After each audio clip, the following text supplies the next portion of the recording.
Alam masyado, di ko kaya alam na nakayon eh.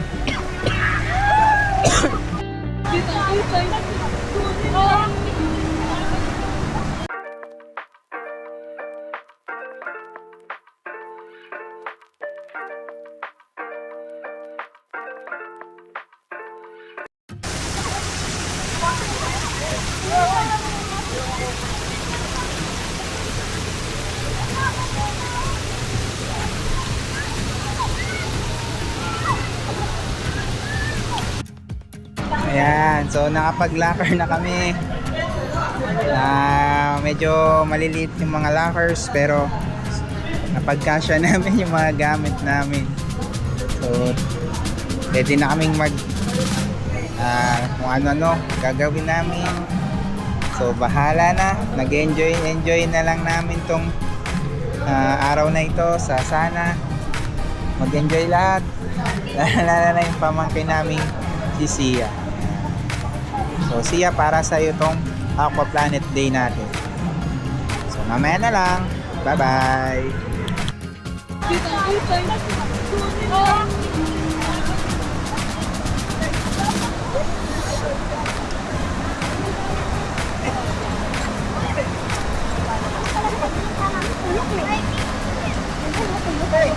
Kayo maganda. Okay. So nakapag-try na si Sia. Sia, ano ang pakiramdam? Basic. Yeah, basic na. Ako, taga-kuha lang.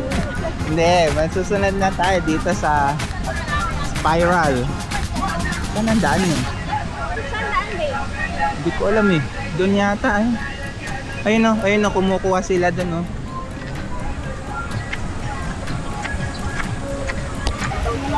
So, Sia and Dave will try this live. Oh.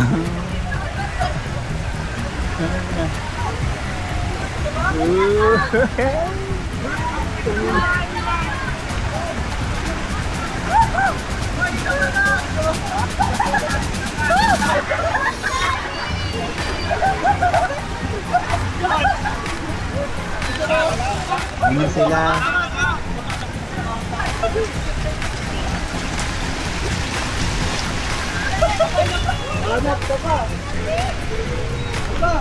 Go, baby!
Go, baby!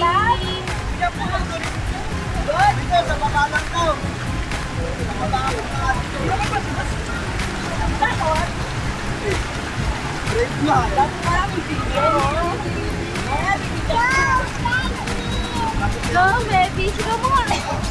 Ayun mo! Doon ikaw! Doon ikaw! Dito!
sila.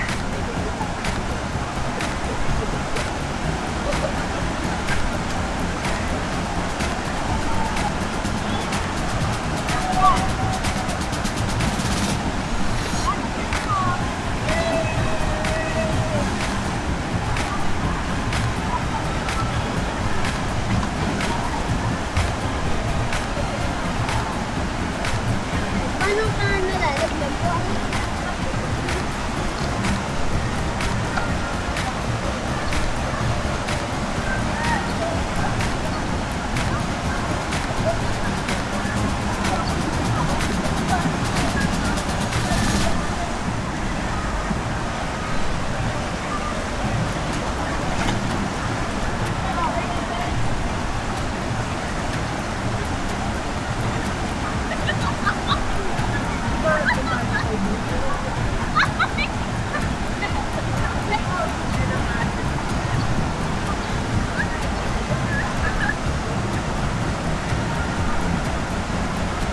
Sa taas na ata sila siya, si Karen. Saan yung loob nyo?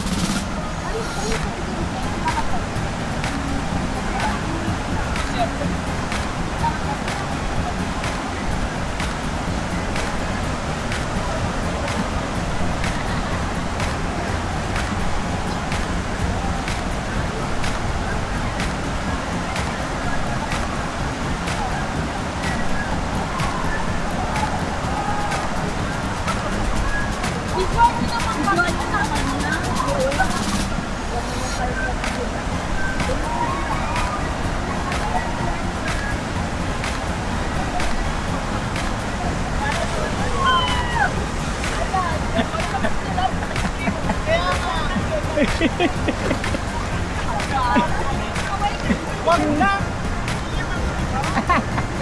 Uy!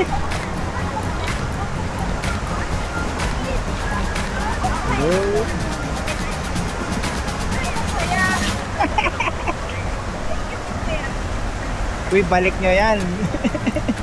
Balik nyo yan. Babalik pala. Sabi ka. Sa ibang slide pala kayo siya nag-slide, ano?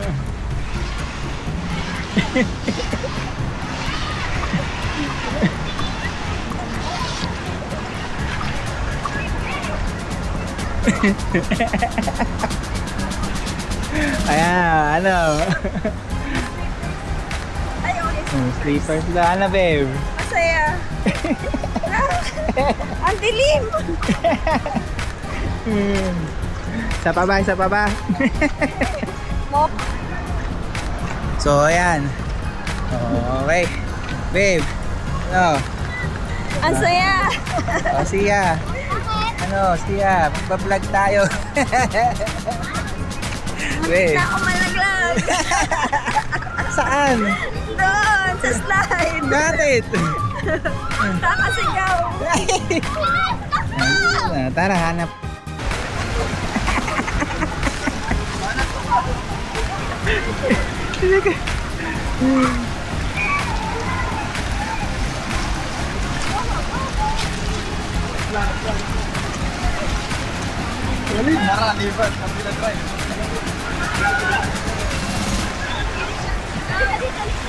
Di ko kayo nakuha ng masyado. Di ko kayo alam na kayo na eh. Tara dito, picturean ko na lang kayo. Ano pakiramdam? Okay, 1, 2, 3. Yan. Ito na kami. Ako Planet. With Sia. So guys, ready na ba kayo guys? Bihis na. Sige, bihis na muna kayo. Tapos ako naman lang ano, bibihis after. Kasi, Para kapag sumabay. para may magbantay ng mga bag. Eh, ganun, pag-aalis tayo, ay, nabalik mo na ito doon.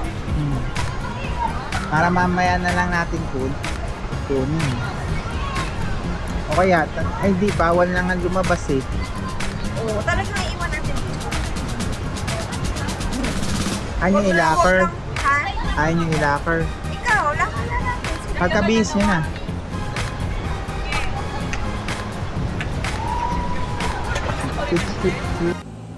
Hello guys! So today, meron akong naging reflection sa verse na Romans 12:1. Sabi doon, therefore I urge you, brothers and sisters, in view of God's mercy, to offer your bodies as living sacrifice, holy and pleasing to God. This is your true and proper worship. So napatanong ako kasi habang nagpe-pray ako, kung paano ko pa ba mas ma-worship si Lord sa buhay ko. Bukod sa pag-praise and worship, so paano ko pa ba siya ma-worship bukod sa pagkanta. So, natanong ko yun habang nagpe-pray ako. So, ayun nga, bigla ko naisip tong verse na to, pinaisip sa akin ng Lord, yung Romans 12:1, na sabi dito, ito daw yung true and proper worship. Kapag in-offer natin yung body natin, yung sarili natin, as holy and pleasing. So, hindi lang sinabi doon na i-offer natin yung sarili natin, sinabi doon sa verse na yun, na holy and pleasing ka dapat. And paano pa ba ako mas magiging pleasing sa Lord? Paano ko pa ba mas mapiplease si Lord? Sabi dito sa verse na to, sa 1 Corinthians 10:31, so whether you eat or drink, whatever you do, do it all for the glory of God. So ayun na nga, ang sabi dito, do everything for the glory of God.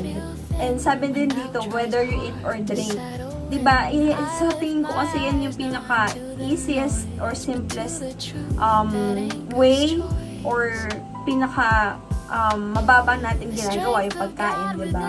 So, simpleng bagay lang to, pero napiplease ba natin si Lord kapag kumakain tayo, kapag umiinom tayo? Ibig sabihin, pinagpe-pray ba man lang tayo bago kumain? And, napiplease ba natin si Lord sa mga kinakain natin? Diba?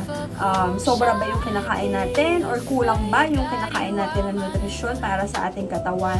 Diba? Kasi sabi dito, i-please mo si Lord kahit sa pagkain. And sabi din dito, do it all for the glory of God. So, lahat daw ng gagawin natin, do it all for the glory of God. So, naisip ko nga, pati yung pagtulog sa gabi, diba? Kaya nga minsan, dati kasi late na ako natutulog sa gabi. So, hindi na talaga ako natutulog na maaga. Pero naisip ko, pinagpe-pray ko, Lord, habaan nyo nga po yung buhay ko. Mas maging healthy pa po ako. Pero tingnan mo naman yung oras ng tulog ko, alas 12 na, alauna. 'Di ba? Sa tingin ko ba, naalagaan ko yung sarili ko noon? Magiging healthy ba ako kapag ganoon? So, na-worship ko ba si Lord sa pagtulog ko? Kasi ano oras na ako natutulog. So, dapat pala para mas ma-worship ko si Lord sa pagtulog ko, agahan ko talaga para mas maging healthy yung lifestyle ko. 'Di ba? So, yun lang yung mga some examples para mas ma-worship ko pa si Lord sa buhay ko. Bukod sa pag-awit sa Kanya at sa pag-attend ng mga church. Yung mga decisions talaga, simple decisions like matutulog ba ako na maaga or late, ano ba kakainin ko, magpipray ba ako bago kumain. Yung mga simple things din na overlook natin eh.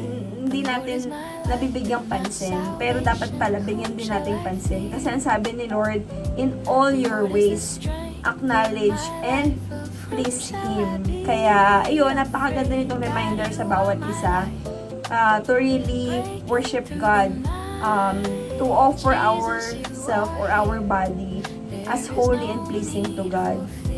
So, yun lang. So, bye. God bless everyone.